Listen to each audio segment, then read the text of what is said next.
Praise Yah, Todah. This is Brother Timothy Yaakov ben Yisrael coming to you.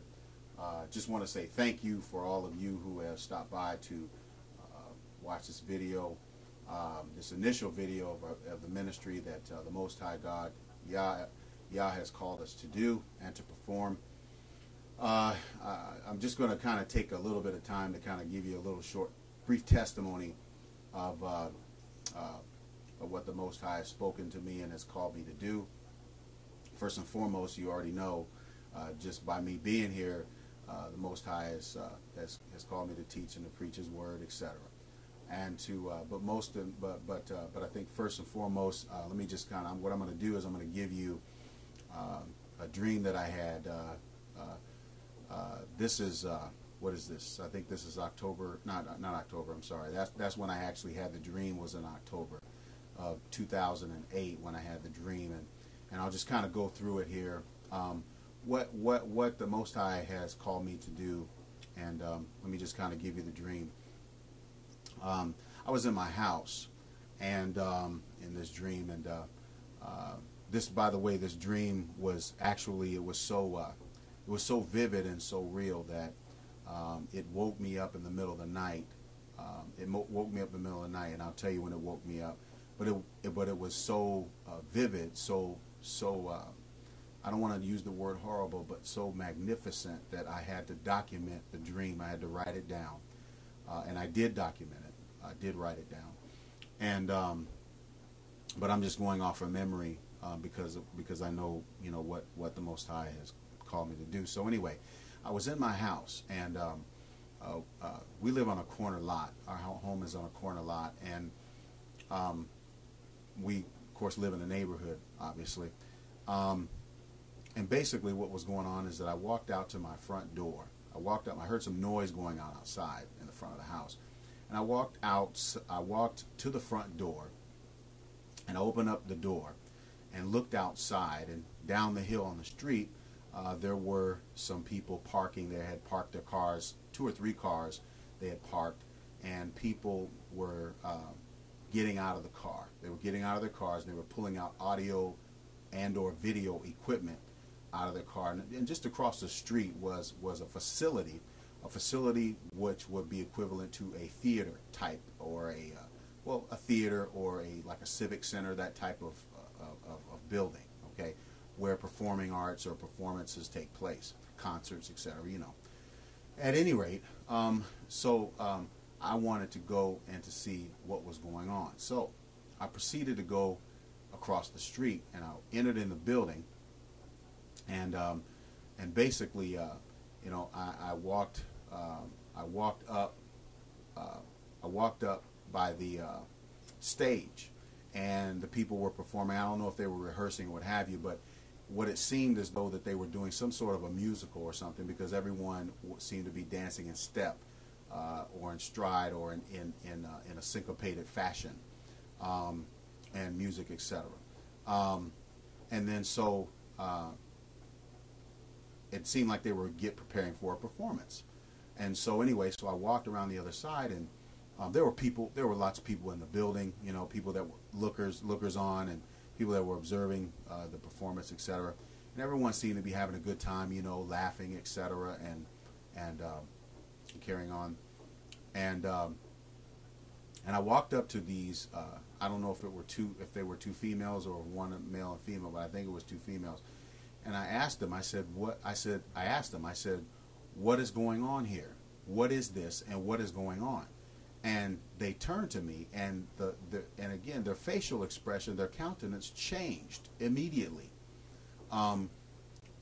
Before I had approached them and asked them, they had on smiles, and they were involved and really into what they were hearing, what they were watching, what they were doing, etc.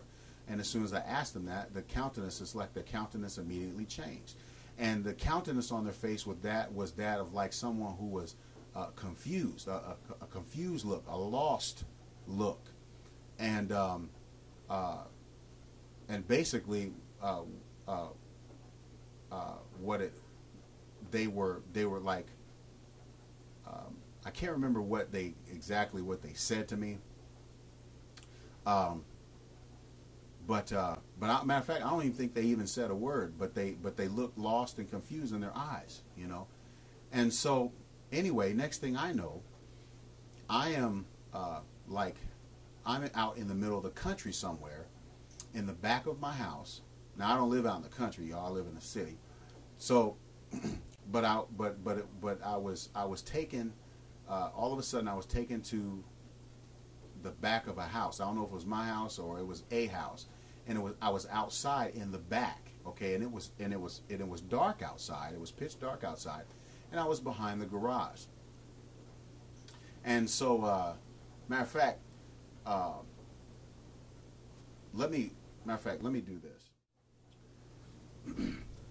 Had to get my my little notebook. I told you that I documented it, and so I just want to do it justice so that I can read to you, and I'm going to read to you exactly the way that it was. And when I wrote it down, when I documented it, I actually documented it from the end of the dream to the beginning. So I went backwards. But and I know the way I've told you so far, I've gone forward from the beginning to the end. But let me see here.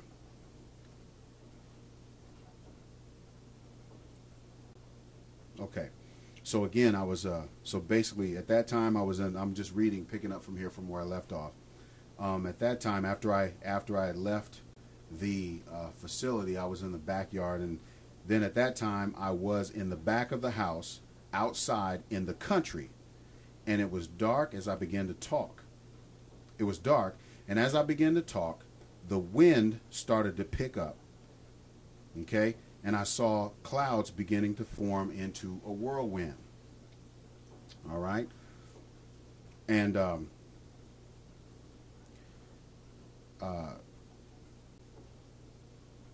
let's see here.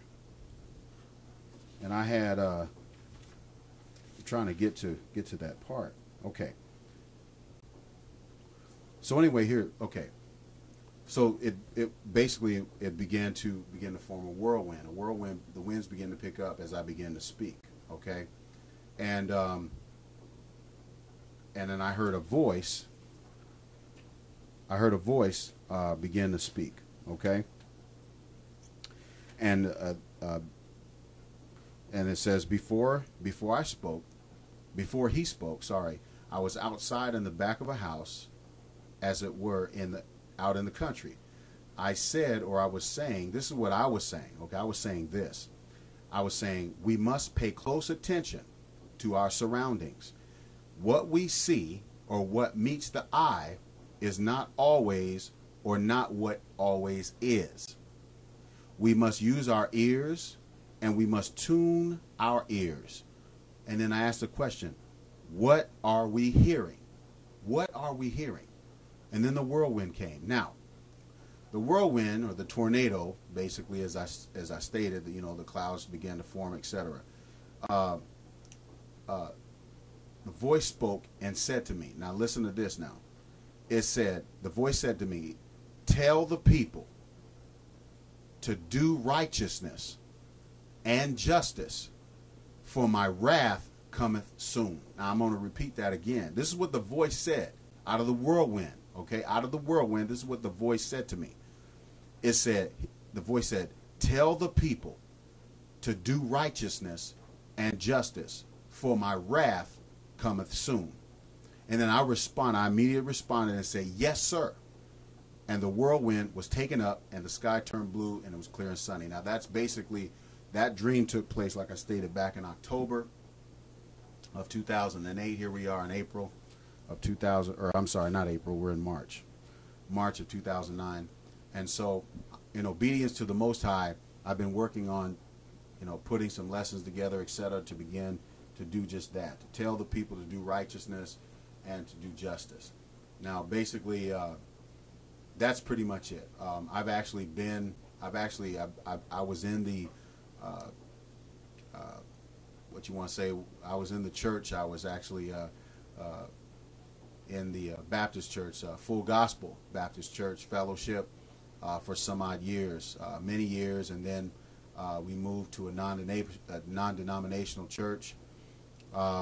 And so I've been in the Christian thing, you know, for about 17, 18 years, I would say. 18 years, I'm sorry. And basically, what began to, so a lot of things began to bother me. Let's see, this is 09, so I really didn't, I would say probably starting in 06, 07, I really started getting bothered about certain things. Number one, things about Easter, okay? Number two, the different things that the church participates in and practices that are not substantiated in the Word of the Most High. Also, too, I began to get concerned with people who just don't study the Word. They call themselves Christians. They call themselves children or servants of the Most High, but yet they don't study His Word. And